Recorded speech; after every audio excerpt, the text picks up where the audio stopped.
Even though it was quite a flat speech, there were flashes of real hope and expectation here at the Conservative Party conference. To be honest, I thought the conference was very quiet, far fewer people than there have been for many years. If you're going to have a major economic change of direction, you need to do it in more than just sound bites. Well, I mean, first of all, I'm slightly disappointed you didn't actually put on a Margaret Thatcher voice for your no, no, no. No, no, no. We have liftoff. Welcome once again to Planet Normal, the Telegraph podcast with me, Liam Halligan, and ordinarily Alison Pearson.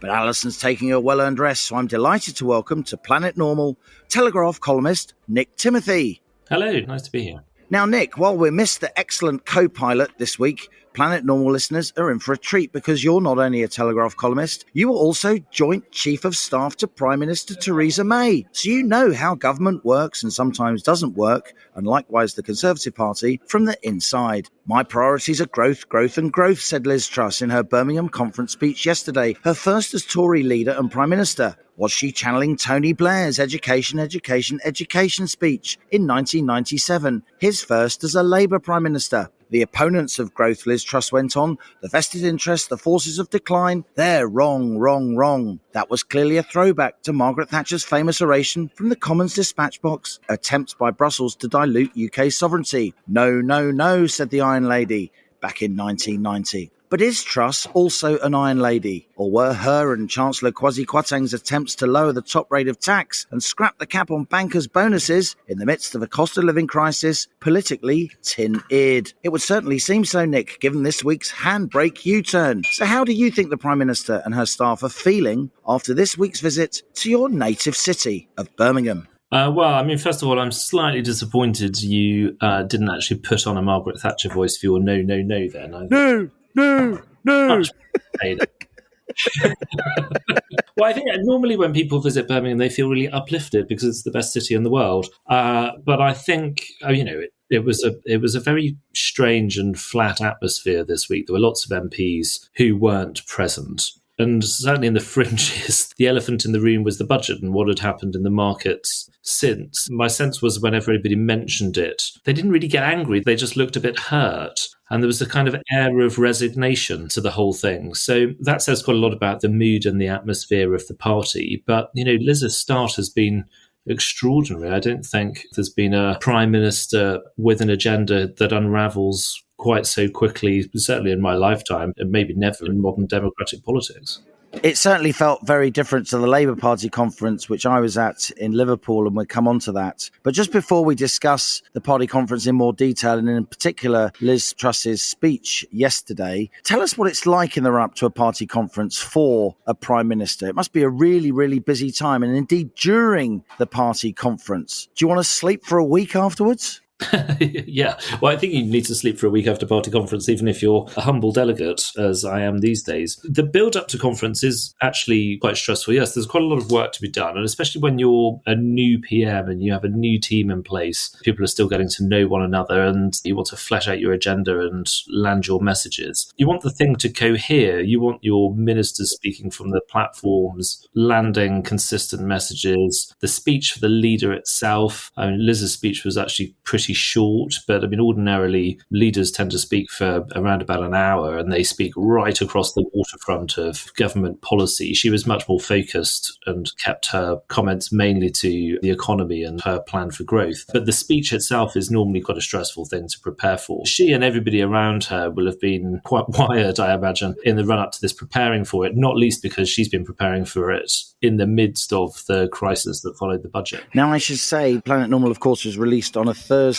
but I'm recording this on Wednesday, literally a couple of hours after Liz Truss's speech. As I'm recording, various stands and media centres are being dismantled around me, so that's why you're hearing the noise, the glamour of journalism. Hey, Nick, I agree with you. Quite a focused, tight speech by Liz Truss. I believe you know how best to spend your own money, she told the party faithful. She also tried to explain that we're seeing interest rate rises across the world in the wake of Putin's war and COVID, with no mention of many, many years of massive central bank money printing and ultra-low interest interest rates after the 2008 financial crisis. I must say, even though it was quite a flat speech, there were flashes of real hope and expectation here at the Conservative Party conference. And one I was actually involved in personally, because I was asked by Kemi Badenoch, who is, of course, the new Trade Secretary, to host a question and answer session on the main stage of the Conservative Party conference in lieu of her doing a conference speech. So I got to look into the whites of the eyes of the delegates who were watching Kemi Badenoch, who did very well in the leadership contest. And I saw real kind of sense of hope and expectation among them. It struck me that she was one of the darlings of this conference. Yeah, absolutely. Kemi is hugely popular with the members. I think she was already, actually. She's been sort of known to some degree for a little while, ever since she was first elected. I think spoke on the main conference stage one year, and then really sort of burst onto the scene in the leadership contest, where she not only spoke with great confidence and fluency, but had this really forthright and honest analysis of what she thought was going wrong with our politics and our society. And she's quite fond of saying that politics is downstream of culture, and this is why the culture wars actually matter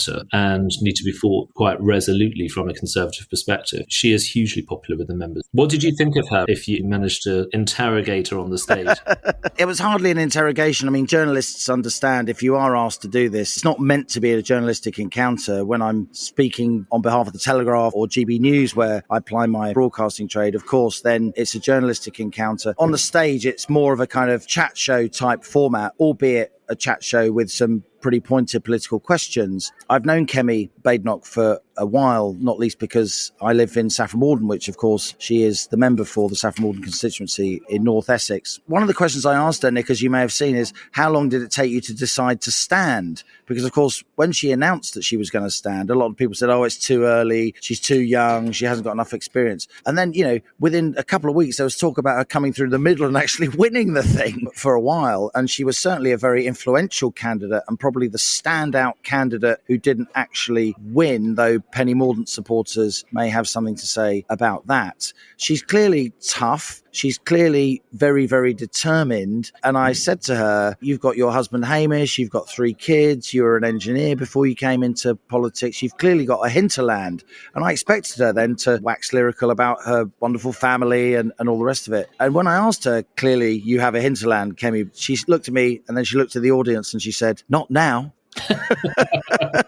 Which I thought was a very human way of demonstrating a lot of determination and ambition. Yeah, no, I think she's really compelling. She has a real spark, and you can see sometimes with politicians, lots of them are perfectly adequate thinkers, administrators, and then every now and again you get one who you can see just has this connection with people, and it's very difficult to explain what it is, why they're able to do it. You know, it is sometimes we talk about authenticity, sometimes we talk about how direct people's communication is. She has those things, but she's got this sort of little bit of magic that you need to be a really, really top politician, I think. What did you think, Nick, looking on from outside? You're no longer a Downing Street insider. You're still steeped in politics and one of the best connected people in Britain in terms of this Conservative government. What did you think when you saw the 45p announcement, the reduction from 45p to 40p, the top rate of tax in Kwasi Kwarteng's mini budget? What did you think when you saw the U-turn coming and then finally executed? A pretty damaging episode, and one that seems to me to have put the kibosh on actually lowering the top rate of tax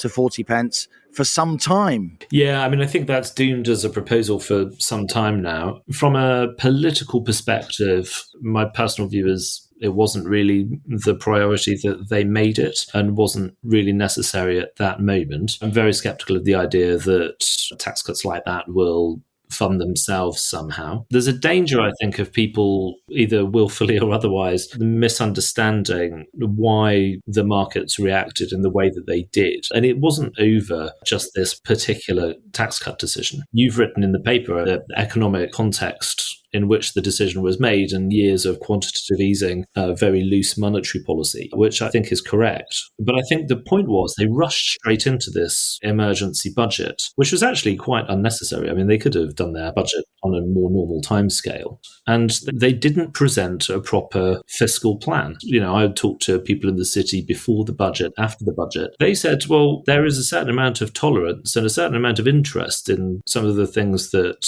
Liz and Kwasi are promising, but we are concerned that they don't realise that there does need to be a very clear signal and a clear plan that there is an intention to pay back some of this borrowing in the medium term. And to me, I think the big problem was, yes, they refused to ask the OBR for a proper analysis. That's the Treasury watchdog, the Office for Budget Responsibility. Yeah. So I think some of the attacks on the institutions, even though I'm actually very sympathetic with the complaints about Treasury orthodoxy or the remit of the Bank of England and so on, those things plus the complete absence of a fiscal plan was what really undermined confidence in what they were about. And then we know what currency markets can be like, and sterling was suddenly in the spotlight. I agree with lots of that. I think the sort of political class, political journalists who, of course, dominate news coverage at the best of times, particularly at a time like this, alighted on the mini budget. And it was, in my view, a spark, but it wasn't the underlying cause of these market movements. The Bank of England the day before had only raised interest rates by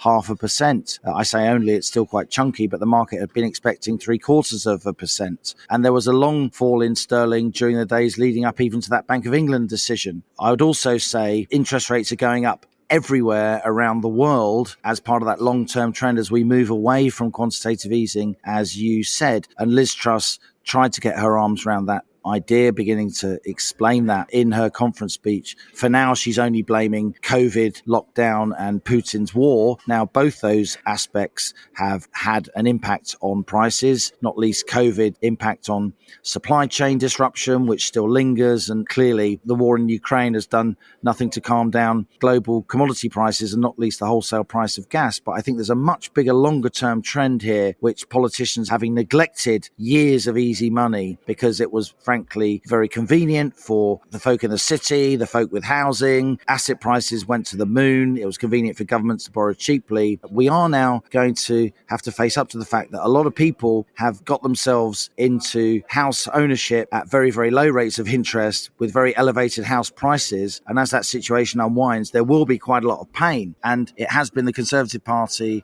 who have been in power for nearly all that era of QE from 2009-10, a policy that was started under Gordon Brown, and of course there was coalition in the early part of that decade. And I think there's a determination among the political class to just not face up to this enormous policy and the unwinding of that policy, in my view. And some people accuse me of focusing on this too much. I've been saying it for many, many years, which in my view, the unwinding of that policy will be one of the major economic trends of our time, and quite a disruptive trend, Nick. Yeah, I mean, I talked about the consequences of QE and super low interest rates for some time. And actually, funnily enough, I remember writing something into a speech by Theresa, which didn't criticise the decision to use QE. In fact, I think went out of its way to say it was necessary emergency medicine at the time of the financial crash. So it wasn't an attack on the bank. In this speech, there was criticism of the consequences and what it meant for inflated asset prices. And the reaction from the Bank of England and Mark Carney was incredibly sharp. There was a lot of sensitivity over there about that. But within the Bank of England, people like Andy Haldane, who was in the bank at the time, he was giving speeches and writing reports acknowledging that the distributive effects of QE were terrible. And they are. And this is one of those moments, Nick, in life where there's a nice sort of closing of a circle, because I absolutely seized on those comments in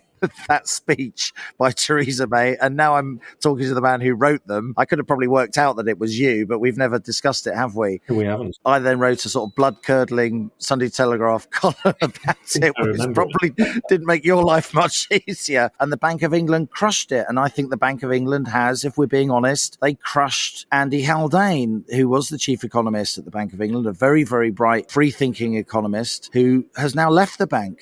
This is somebody very much an insider who was warning about inflation rising, as I was, and I know you were as well, back in the spring of 2021, and almost laughed out of town. And it does seem to me that the economic policy making establishment, what some Liz Truss acolytes might call the blob, have been very, very complacent here. Yet I noted in her speech, given the kicking that her government and her political ambitions, or certainly political short-term plans, have taken from financial markets in recent days and weeks, there was quite an emollient line line in the speech.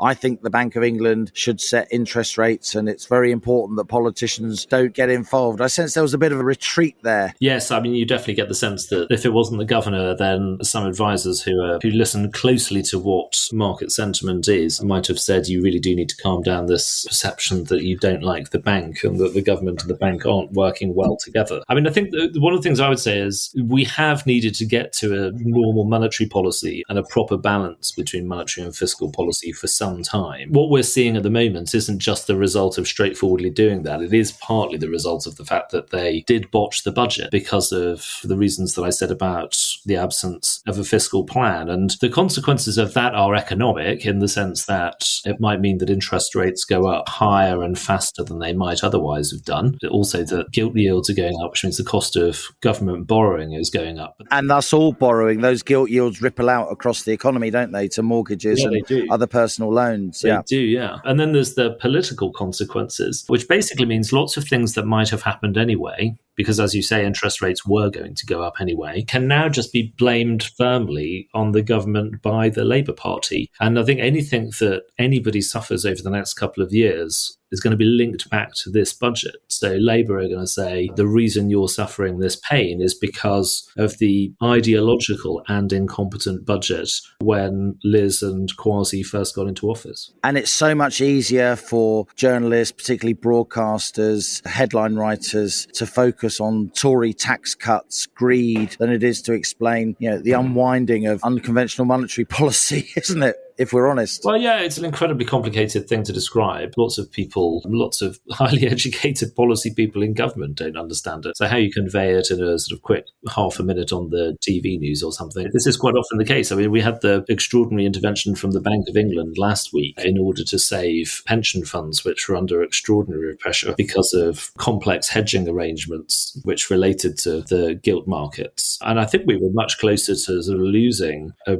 pretty big, serious institution and maybe some kind of domino effect than people realise. But because it's so complex, I'm not sure that really registered with most people. I agree with you, Nick. And those complex hedging arrangements and the use of debt, so-called leverage, to magnify profits, also magnify losses when things go wrong. Those complex arrangements were as a result of the ultra-low interest rates and loose monetary policy, because pension funds were being forced to buy gilts by regulatory diktat that were guaranteed to give negative returns because the gilt yields were so low because of the quantitative easing. Crikey, did I really just say that on a Telegraph podcast? But this will become the stuff of mainstream news in the weeks and months ahead, or at least it should. Finally, Nick, before we move on to our Planet Normal guest, I wanted to ask you about conversations you have. You don't have to name names unless you want to, with MPs. I talked to many, many MPs. I was lucky enough to secure a sit-down interview with Kwasi Kwarteng. I spoke to various members of the cabinet. The really sort of striking trend that I felt leaving Birmingham now is how few MPs there were here. Now, clearly, Liz Truss didn't have a huge following among the parliamentary party. Very low numbers of them endorsed her as party leader. She won a very tight three-way race during that aspect, that part of the leadership campaign. And of course, you've got the excuse that the RMT Rail Union put a strike on Wednesday, making it difficult for the Tory faithful to get home. So many of the MPs either didn't turn up or they left before the leader's speech on Wednesday. Yeah, I think lots of them just didn't turn up. To be honest, I thought the conference was very quiet. Far fewer people than there have been for many years. I think in some cases, the thing that you heard people saying was very upset about the budget. If I go, I basically don't have anything positive to say at the moment, so I'd better just keep my silence for a while. After the budget, the chatter was, well, it would be ridiculous to get rid of Liz at this stage. It would look very silly in front of the voters, but maybe we can try and force her hand and constrain her in terms of the choices she has. And then after the trouble in the markets with pension funds and then the YouGov poll that put the Tories down on 21 points. And Labour 33 points ahead. 33 points ahead, yeah. That's wipeout territory for the Tories, isn't it? Yeah, and then, to be honest, there was a kind of meltdown among MPs and the mentality shifted and people did start openly talking about whether she would need to be removed. Wow, another possible leadership contest, another Tory psychodrama. Could it happen, Nick Timothy? Could she be as Alison and I christened her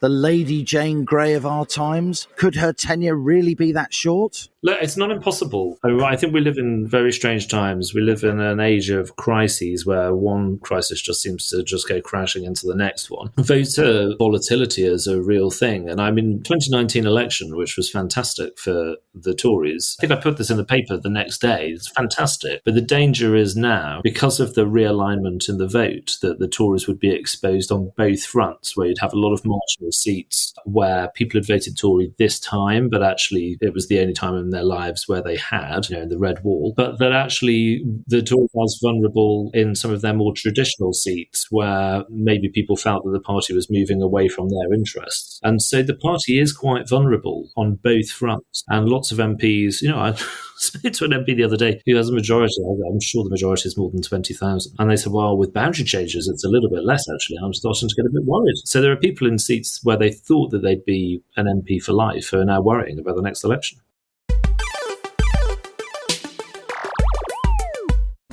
Hello, I'm Christopher Hope, but my pals call me Chopper, and you can too. Just dropping into my second favourite podcast to tell you about another Telegraph show, mine. As the Telegraph's chief political correspondent, I spend my days holding politicians to account and asking them about the things that affect you. I speak to top politicians from across the political spectrum, commentators with their finger on the pulse, and of course, my talented colleagues at the Telegraph. So if that sounds like your cup of tea, please search Chopper's Politics wherever you're listening to this. Cheerio!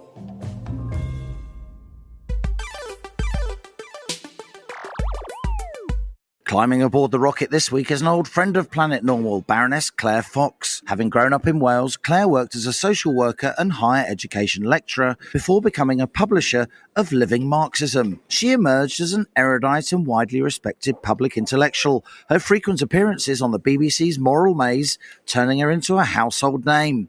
She went on to set up an influential cross-party think tank, the Academy of Ideas. A lifelong Eurosceptic, Claire surprised many on the left when in 2019 she was elected as a Brexit Party MEP, and she's since surprised herself by being elevated to the House of Lords as Baroness Fox of Buckley.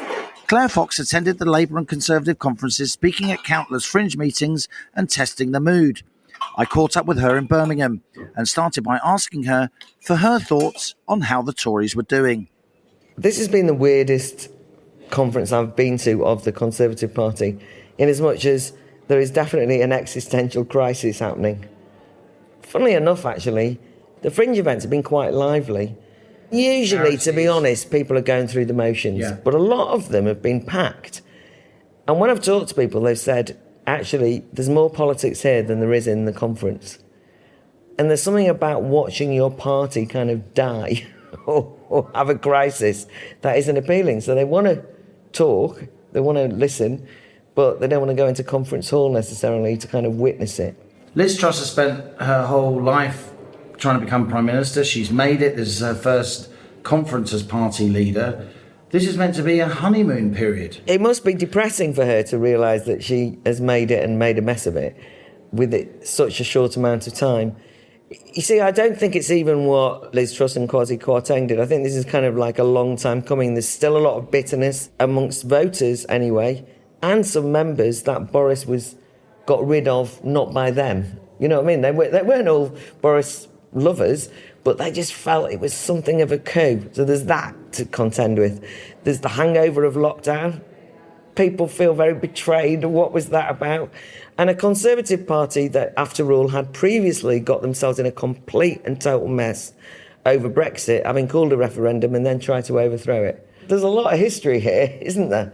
And I think now what we've got is a leadership that a lot of the members just feel Liz Truss was better than Rishi, but they didn't really want her as the leader, so it's a very mixed view. She hasn't got a loyal base in this party. Of course, this conference has been dominated so far by the U-turn on the top rate of income tax, but all Kwasi Kwarteng was doing, Claire, was taking it back to 40%, 40p in the pound. It was there throughout the Blair-Brown years. This is not a radical policy. Why did it go so wrong? Was it the timing? I think it was the timing. I think it was throwing it all at the nation at once and then not explaining what you were doing. I mean, what do they think? You think you can kind of play games like this? You throw out something that, whether you like it or not, is going to be interpreted as help the rich and bad timing and all the rest of it. And they could have gone on the telly every night and explained it. They could have had town hall meetings throughout. Kwasi Kwarteng, perfectly entitled to go and have drinks with a hedge fund. I don't care about that, fine, right? That's the kind of thing you do as Chancellor. The next day, you should have organised a Northern Conference with all those Red Wall MPs and talked to them about it. But what happened was they literally disappeared. The narrative turned. Nobody knew what was going on. And therefore, they weren't there to compete with what this was about. And I agree, it was not the way it's been described as radical. Even the irony here is, as I'd want it to be, because the biggest problem for me is the rhetoric on growth is brilliant. Create a bigger cake, right? But where is the detail on increasing productivity, on building new industries, on directing in any way what would happen if you simply remove the barriers to growth? It doesn't mean they're going to invest productively in anything. Some people are just going to get rich. And so I just feel as though they almost abandoned the country. They enjoyed a couple of days of people saying they're radical. Then when it went wrong, they didn't have even the cabinet on board, let alone the parliamentary party, because they'd not told them. They'd not justified it to them. Now, as the director of the Academy Ideas, it's a think tank. It's very much a cross-party think tank. You come across all kinds of policies, and obviously you bring up lots of different policies in your role in the House of Lords. This is, in some senses, a policy-driven conference, isn't it? We've been talking lots about benefit uplift. The benefit was increased by 3.1% in March in Rishi Sunak's spring statement, because that was the rate of inflation back in September, and we uprate benefits by the previous rate of inflation. Now they're saying they may not uprate benefits by the current rate of inflation. We're at 9.9% inflation. Can they afford not to do that? Even members of the cabinet, Penny Mordaunt, are saying, how can we not uprate benefits by the basic rate of inflation? Well, because they've actually managed to allow this narrative to emerge of them only protecting the rich and the poor suffering, it means that this policy becomes very awkward to implement. I feel as though of all the things that they need to save money on, this is not it. But I suppose partly you have to treat the population as grown-ups, right? I think that what they should have been doing, and what we need to explain to people, is that interest rates were artificially low, and that made money too cheap, and that meant that people overextended themselves, and people thought that could carry on. One of the problems is that what Liz Truss and Kwasi Kwarteng did not increase interest rates. But they didn't explain that interest rates were going to have to go up. And they long-term trend. As we escape from the ultra-low rates of the post-global financial crisis period. And also, even longer than that, stagnation in the productive economy in this country is a long time since been a problem. And if they're trying to address it, you have to talk to people about it. I'm not just saying this to flatter you, but I've just been talking to one of my colleagues who's nearly finished reading your book on housing and was saying how brilliant it was. But the point he was making was he thought he knew a lot about housing. He's reading your book and he's learning a lot more. And you just think each issue is not a headline. It's got a lot to it. There's a lot to discuss. And if you're going to have a major economic change of direction, you need to do it in more than just sound bites. You've got to, therefore, go out and explain what you're doing. We are in the middle of a sort of policy recalibration, aren't we? We're going from a world of very loose monetary policy and tighter fiscal policy to a world where we're battling inflation now, and you have tight monetary policy and looser fiscal policy. In other words, the Bank of England was keeping interest rates low and printing lots of money on the monetary side, and we had fiscal policy that some characterised as austerity. Now the Bank of England has to turn the screw to bear down on inflation by raising interest rates and hopefully not printing as much money as they were. The fiscal side needs to be a little bit looser, tax and spend, with tax cuts, maybe with a bit more spending, to help the population get through the tighter monetary policy. Some, Claire, say that that's working against each other. Some say that's a clash between the Bank of England and the Treasury. I don't think it's a clash. I think it's part of a balanced policy outcome. I think that's the point. But who else has explained that? But exactly. You just explained something, but I want another level, which is I want them to also talk about, when they talk about growth, how they're going to do it. I don't mean, the state sets everything up, but you do need some leadership. You've got to just sit back And that's the reason that I'm emphasising that, because I think people are unconvinced that the policy they've announced, which they haven't explained, will be the thing which will motor growth. And you can't also say to the population growth will happen overnight, because it won't. Yeah. You need to have a long-term strategy, take risks. You need to invest in, R&D that won't have immediate results, and some of it won't work at all. Yeah. And there's something gone wrong with the monetarisation of society in a way where even the capitalists think that they should have a guarantee on making money. Yeah. It's not like that. You're meant to be the ones who go out and take the daring do entrepreneurial approach. Everybody wants easy, cheap money. Everybody. And that's not a satisfactory way of running an economy. And when you get into difficulties, causes real problems. But these are the conversations that need to be happening. And I'm just saying that if you're going to go out and, as a chancellor, kind of boast that you've got this new plan, show a bit of respect for the population. Say it's going to hurt. Also, I think we all know, don't we? I mean, you don't just lock down the whole economy under lockdown and not have any consequence of that, just as the most recent problem that we've had. And so you need to say to people, and there'll be strikes, people will fight back, people will argue against you. You have to decide on your priorities within that. I would suggest not being inhumane and being sensitive, particularly to people on benefits. I mean, of all the people I don't want to screw over. But there's going to be fights and arguments and discussions. What you don't do is run away. And you don't present it as though it's an easy win, because they were effectively saying, this will solve everything. Don't worry about it. Everyone will be fine. And people are being condescended to. They sort of know that's not true. And they won't have explanations with any depth given to them. Now, you are very much these days, if I may say so, a face around the House of Lords. You run this very important think tank in the middle of London. But in your heart, Claire Fox, you are an out-of-London person, aren't you? You are a person who knows the regions, the highways and byways of this country.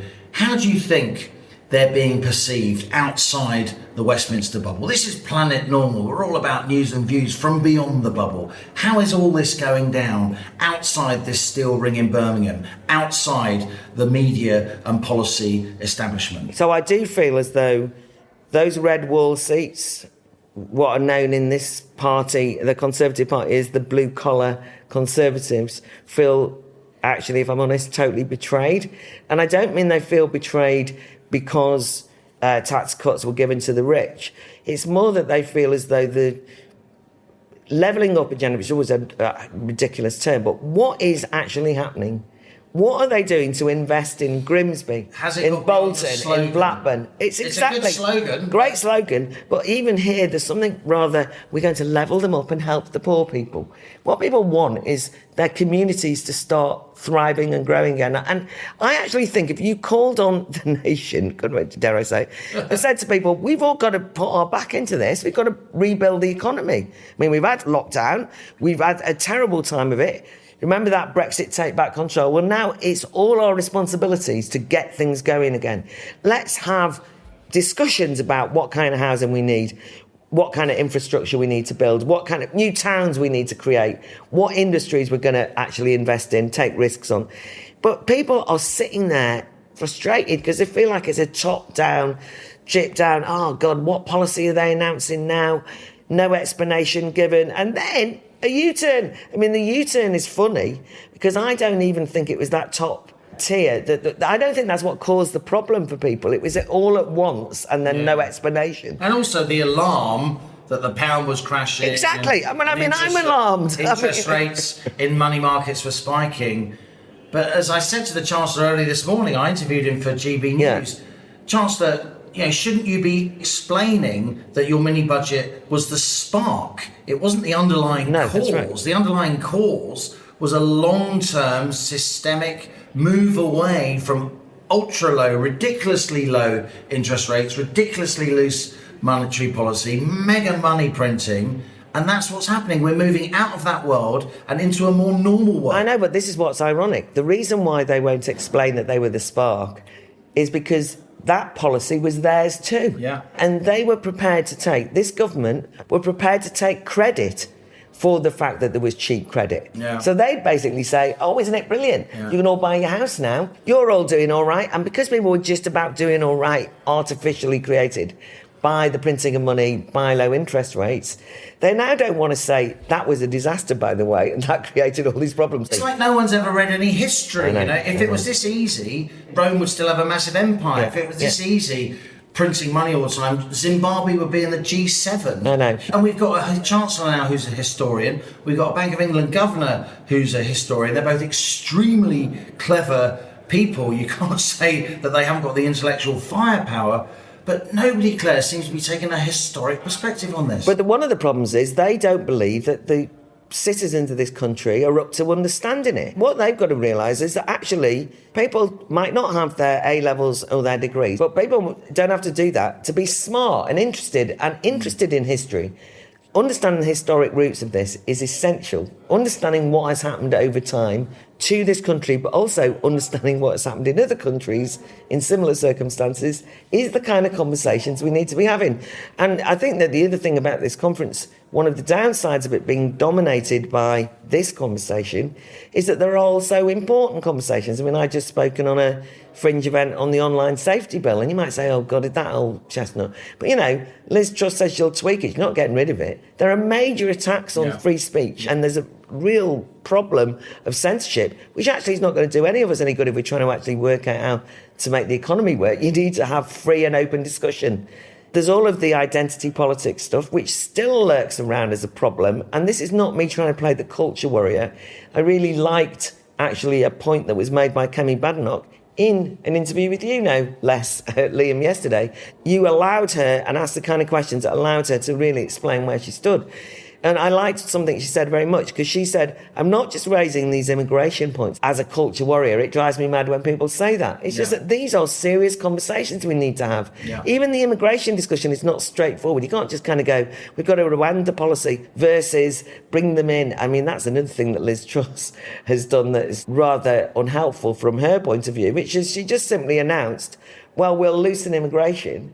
And that's cheap labour to boost growth. That means cheap labour. And then exploited. some people in the party will be saying, oh, that's why she's really a Remain voter. She doesn't get at least some of the animus behind Brexit was for controlled borders, as well as you were a Brexiteer because it was about sovereignty for you and democracy and pushing back against a sort of Brussels-based oligarchy, right? But for a lot of people, we should admit it was about control. Yeah, there was. And they'll be suspicious of Liz Truss. Of course they will. But also, I think it's really cynical to treat people as economic units you can exploit cheaper. I mean, even though I'm much more liberal on immigration than some of my fellow Brexiteers, I want it to be thought through. And you have to have control of your borders in order to think it through. So Kemi raised that issue.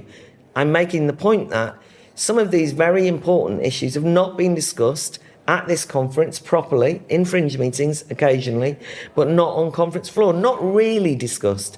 And there is no sense that conference is a place for the Conservative Party to thrash through some of these issues. Now, I don't want to pretend, I mean, everybody was in brilliant form at Labour Party conference, and although I haven't been invited back since I came out as a Brexiteer, they were all in great form, but they avoided some of these big issues as well.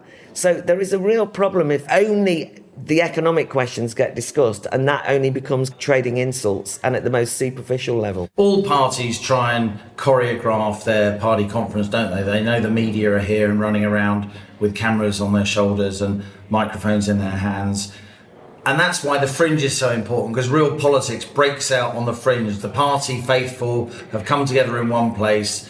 Even in this Zoom world, physical proximity really sparks debate, rhetoric, passion, exchanges of views, honest exchanges of views. But I want to ask you, Claire, as an outsider at this conference, but somebody intensely interested in politics and who cares deeply about the future of this country, how worried are you that the natural party of government, some would say, are in the state that they're in so few weeks into this new administration? I am worried because I think that the danger is that it will make people nihilistically cynical about politics.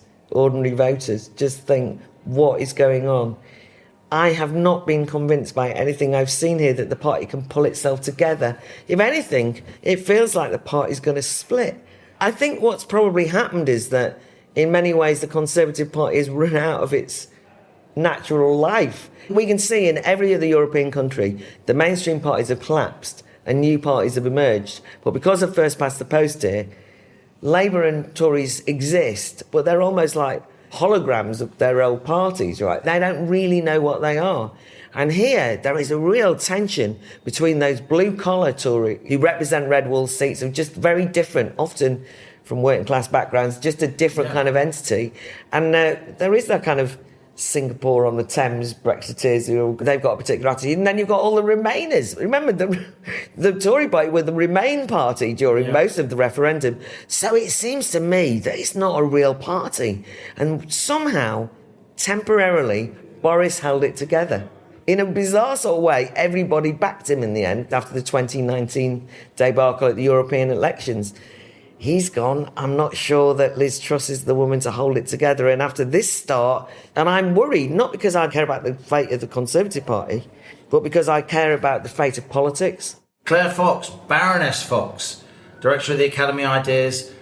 Brilliant to have you, as ever, on Planet Normal. And I should say, the Battle of Ideas, the festival run by the Academy of Ideas, is being held in central London in the middle of October, I believe, the 15th and the 16th of October. And people can attend that, they can buy tickets. I'd love to see you all there. Liam is not only speaking, but his band is performing. I mean, take that. It's been said. And we should say also, here's a competition, just spontaneously. Planet Normal listeners, email us why Baroness Claire Fox is your favourite peer of the realm, and Claire will pick out 2 of the answers that she likes, and they will get free tickets to the Battle of Ideas on the 15th and the 16th of October. Deal, Claire? Absolute deal. Be as nice as you want, but you can also be offensive, and I might still make you win as well. Well, there she is, Nick Timothy, Baroness Claire Fox. She and you are from very different political necks of the woods, if you like. But did you agree with her on anything? Yeah, I think Claire is always really worth listening to, and I thought that was a really great interview. She always has very, very interesting things to say. The thing about conference and the thing about the place the Tories in at the moment, and you can say, well, the first 5 years of Tory-led government was with the coalition. You can say a few years were lost because of the Brexit wars. A couple of years more were lost because of COVID. But we have had 12 years of Conservative government now. And one of the features of that 12 years is the way the party has really changed direction quite abruptly, which at each moment, apart from maybe with Liz, where the public seems to not like the change, at each moment it has served the party quite well. So you've gone from Cameron and Osborneism and fiscal consolidation into Theresa talking about good government and being more accepting of the role of the state. Then you went into Boris and his cakeism and levelling up. And in each of those elections, 15, 17, 19, the Tory vote share increased reasonably significantly. But the problem is it means that there's a sort of lack of coherence now when you look back across those 12 years and you sort of ask, what has that been? And you've created all these new factions, some of whom are angry about each of the changes. So there's not very much unity of purpose in the Conservative Party now. I spoke to quite a lot of younger MPs here at the party conference, and their sense privately is maybe your party does need some time out of office to reboot, to regroup, to renew. Now on to our listener emails. Please keep your wonderful and often very moving messages coming. We love reading them and we learn so much from you, our Planet Normal listeners. Your mails are the lifeblood of our show. This is from Dan, not his real name. Dear Alison and Liam, I'm the father of a teenage girl who declared at the start of the summer holidays that she was trans. Since the start of this term, her school and her mum have affirmed this and are socially transitioning her at school without my consent or any professional advice. They're getting mermaids involved at the suggestion of the school. Mermaids, of course, is a trans activist charity. My daughter's told me that her end goal is to be a full physical male.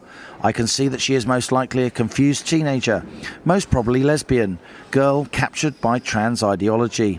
I'm also convinced that some of this was driven by overconsumption of pro-trans social media and YouTube videos during and since the social isolation of lockdown. I'm concerned that she's now going to be encouraged down that path before most likely regretting it in a few years' time, like so many of the emerging stories of the detransitioners, such as Kira Bell. My ex-wife says she's just taking it one step at a time, so hasn't even had the conversation about the ultimate end goal. I tried to speak to her, but our divorce was difficult and recent. We were living under the same roof for the whole of the first lockdown, and she is closing down discussion. I feel like I'm watching my child in a slow-motion car crash and feel helpless, and even more desperate given this is being encouraged, albeit mostly, I'm sure, from a misguided sense of kindness, by her school and her mother. As such, can I just thank you for your work on Planet Normal, including Alison's article in July. My story will clearly evolve over time, but your efforts are so gratefully received. Please wish me luck. This feels like the battle of my life. Like so many others, your Planet Normal podcast helped support me through the trauma of lockdown. Thanks from Dan, not his real name, a desperate West Midlands dad. This is from Bill, who says he's booked his tickets for the Planet Normal event in central London on Wednesday, the 19th of October, where Liam and Alison will be talking to Lord David Frost, very great man, and the author Lionel Shriver. Bill says, isn't it the case that our democratic system of a general election every 5 years has proved an unsuitably short window within which to address strategically important long-term investment decisions? Might the country be better served by creating cross-party committees with, say, 10 to 15-year remits and associated budgets to tackle challenges such as the energy supply policy and NHS reform? That really harks back to your comments, Nick, about electoral reform, the potential of that coming on the horizon. When people get disillusioned with mainstream politics, and there's certainly that happening across Europe, including in our country, there are often calls for some kind of electoral system changes. This is from Ian. Hello, Liam and Alison. Excellent interview with Gerard Lyons on the last podcast and a very fair appraisal of the mini-budget. Dr. Gerard Lyons, of course, is a very prominent economist, a former chief economic advisor to Boris Johnson when he was Mayor of London. Ian goes on, for all Truss's talk of delivery, the financial statement was badly delivered, with a worrying amount of high-vis on display, which I thought would end with the defenestration of Boris. But Truss is generally moving in the right direction, says Ian, hence all the wailing and gnashing. This seems like an almighty battle over the future of cheap money. I think the country needs Truss to succeed, even if they don't know it. But removing the banker's cap and the 45% tax rate at the same time was bad politics. And ending the fracking moratorium's bad politics too, as it won't deliver any significant gas before the election, if ever. And how HS2 still survives, says Ian, the current economic situation is unexplainable. And good to hear you got your old hello back, Alison. Best wishes, Ian, there. And a little comment at the end about the ongoing debate about how Alison Pearson says hello at the top of our podcast. Keep the emails coming. This is from Victoria. Alison and Liam, being a bear of very little economic brain, I simply cannot understand the mass hysteria that has been brought on by the Chancellor's mini-budget statement. I'd always believed that the Conservatives stuck to the mantra of individual responsibility, a small state and light regulation. To have more of one's own money to spend as you see fit, and not the big hand of the nanny state to delve into your wallet and splurge on pet projects of whoever was in number 10 at the time. Surely people have got used to record low interest rates and cheap borrowing, and now reality is kicking in after the disaster of the lockdowns and excessive government borrowing. Some of us oldies remember times when interest rates were 15% and there was nothing in the fridge, but apparently us boomers are to blame for most things these days. Thank you again from Victoria.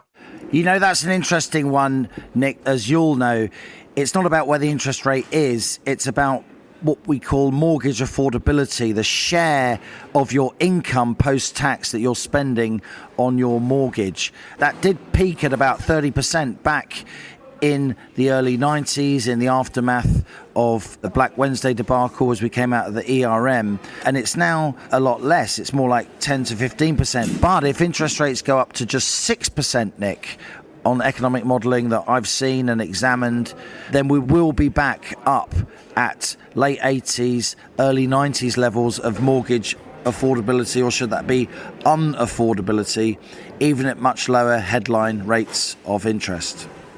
And finally, Nick, this is from John, an email that follows from Alison's column about Giorgia Meloni, who emerged, of course, as the clear winner in the Italian election back in late September, putting her on course to form a new coalition at a fraught time for Italy's economy. John says, how sad that we've arrived at the point where the most dangerous woman in Europe, in quotes, is not the unelected president of an unelected commission, but an elected leader of a major democracy, Giorgia Meloni.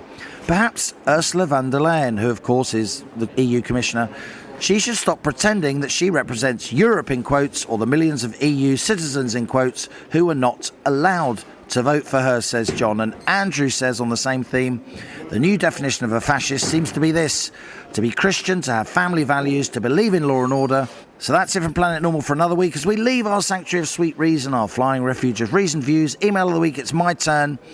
And I think, Nick, you would agree with me. Dan, not his real name, a really heartfelt email.